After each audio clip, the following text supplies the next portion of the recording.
Summer starting లోనే ఎండలు దచ్చి కొడుతుండటంతో ప్రజలు అల్లాడిపోతున్నారు. హైదరాబాద్ లో నిన్న మొన్న సాయంత్రకాల సమయంలో ఉక్కిపోతతో ఉక్కిరిబిక్కిరయ్యారు.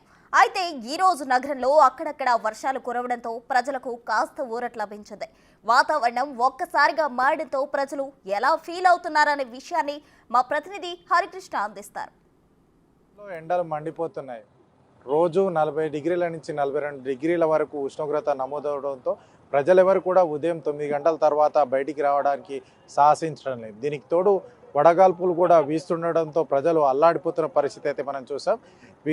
వీరందరికీ కూడా చల్లని వార్త చెబుతూ వాతావరణ శాఖ 2 రోజుల పాటు వర్షాలు పడతాయని కూడా చెప్పడం జరిగింది. ఈరోజు ఈ 2 రోజుల పాటు వర్షాలు కురుస్తుండడంతో భూగర్భ జలాలు కూడా పెరుగుతాయని కూడా అధికారులు చెప్తున్న పరిస్థితి అయితే ఉంది. ఈరోజు నగరంలో అక్కడక్కడ కొన్ని చోట్ల చినుకులు వర్షపు చినుకులు అయితే పడడం జరిగింది.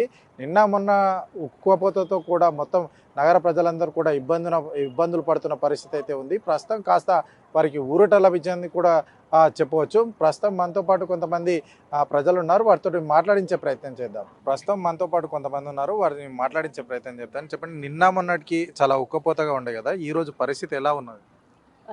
చాలా క్లైమేట్ కూల్గా ఉంది. లోపల ఉండడం వల్ల బయట వెదర్ ఎలా ఉందని తెలియలేదు. నిన్న సడన్గా వచ్చేసరికి కొంచెం రైన్ స్టార్ట్ అయింది. సమ్మర్లో ఇట్లాంటి రైన్ సడన్గా పడేసరికి కొంచెం బాగుంటుంది. అమ్మయ్య ఇట్లానే ఉంటే బాగుండు అనిపిస్తుంది. సో ఇట్లా ఒక 2-3 డేస్ ఉంటే బాగుండు. ఎందుకంటే లాస్ట్ 2 డేస్ అయితే చాలా వేడిగా ఉండింది. అసలు సన్లైట్ అంటే ఆఫీస్ రావడానికి కూడా చాలా ఇబ్బంది అయింది.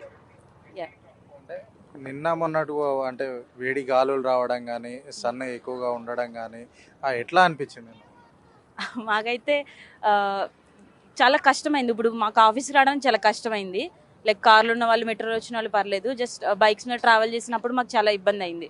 సో సన్లైట్ కానీ ట్రాఫిక్ కూడా హెవీగా ఉంటుంది కదా ఆఫీస్కి రావడానికి. ఆ ట్రాఫిక్లో చాలాసేపు ఎండలో నుంచునేసరికి చాలా ఇది అనిపించింది. సో ఇప్పుడైతే చాలా కూల్ అయింది క్లైమేట్. ఇలా ఉంటే బాగుండు ఒక 2-3 డేస్. మ్యామ్ చెప్పండి, నిన్న మొన్నటికి వాతావరణం ఏ విధంగా ఉంది ఈరోజు? ఇంకొకటి, సాధారణంగా నిన్న మొన్న బయటికి రావాలంటే కూడా భయపడే పరిస్థితి ఉంది కదా, ఈరోజు ఎలా అనిపిస్తుంది? కొంచెం చల్లగానే ఉందండి వాతావరణం. దానివల్ల కొంచెం ఇలా పీస్ఫుల్గా రావాలనిపించింది, వచ్చామంటే. ఎలా అనిపిస్తుంది అంటే నిన్నటి నుంచి కానీ ఇంకా ఎండలు కూడా బాగా ఎక్కువ ఉన్నాయి. ఏసీ అంటే బయట జర్నీ చేసిన కార్లో వెళ్ళినా కానీ సరే, ఏసీ వేసుకున్నా కానీ సరిపోని పరిస్థితి ఉంది కదా, ఎలా ఉంది? నైస్, బాగుంది ఈరోజు వాతావరణం అంతా. ఎండ ఎంత ఉందో అంతే వేడిగా ఉంది, అంతే చల్లగా ఉంది ప్రజెంట్ ఇప్పుడైతే. ఇంకా 2 రోజులు కూడా వర్షాలు ఉంటాయని చెప్పేసి అంటున్నారు. మేబీ ఉండొచ్చు, తెలీదు. అంటే ఎలా అనిపిస్తుంది? హ్యాపీ టుడే అంతే.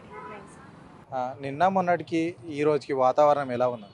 నిన్న మొన్న టూ మచ్ హాట్ కదండి. ఇవాళ ఈవినింగ్ నుంచి కాస్త క్లైమేట్ మారింది, కొంచెం కూల్ వెదర్ ఉంది, వర్షం కూడా పడింది. కొంచెం పీస్ఫుల్గా ఎంజాయ్ చేయడానికి ఒక పర్సనల్ స్పేస్ అంతా పబ్లిక్లో బాగుంటుంది. క్లైమేట్ మారిన వల్ల పిల్లలు అందరూ బాగా ఎంజాయ్ చేశారు. బోట్ షికారు అంటే క్లైమేట్ మారడం వల్ల చల్లగాలి అది చాలా స్పెషియస్గా అనిపించింది. మీకు ఎలా అనిపించింది? మాకు కూడా బాగా చల్లగా ఉండడం మూలంగా బాగుందంట అనిపించింది. ఇక్కడ బోట్ షికారు కూడా చేసాం, చాలా మంచి గాలి వేసింది. ఈ కొంచెం చల్లబడడం మూలంగా చాలా బాగుంది అనిపిస్తుంది. చాలా బాగుంది. వర్షం పడటం మూలంగా చాలా ఎంజాయ్ చేస్తాం అనమాట. బోట్ షికారు కూడా చాలా బాగుంది, చల్లగా ఉంది. ఉంటే బాగుంటుంది. ఇప్పుడు కూడా చాలా బాగుంది క్లైమేట్ మారటం మూలంగా. ప్రజలందరూ చాలా సంతోషంగా ఫీల్ అవుతున్నారు. నిన్న మొన్న తో పోలిస్తే కనీసం వాకింగ్కి వచ్చే పరిస్థితి కూడా నిన్న మొన్న లేదు. ఈరోజు కుటుంబ సభ్యులు చిన్నపిల్లలతో కూడా బయటకు వచ్చి ఎంజాయ్ చేస్తున్న పరిస్థితి అయితే ఉంది అని చెప్పేసి కూడా చెప్తా ఉన్నారు. కెమెరామెన్ చెన్నారెడ్డితో హరికృష్ణ, బిగ్ టీవీ, హైదరాబాద్.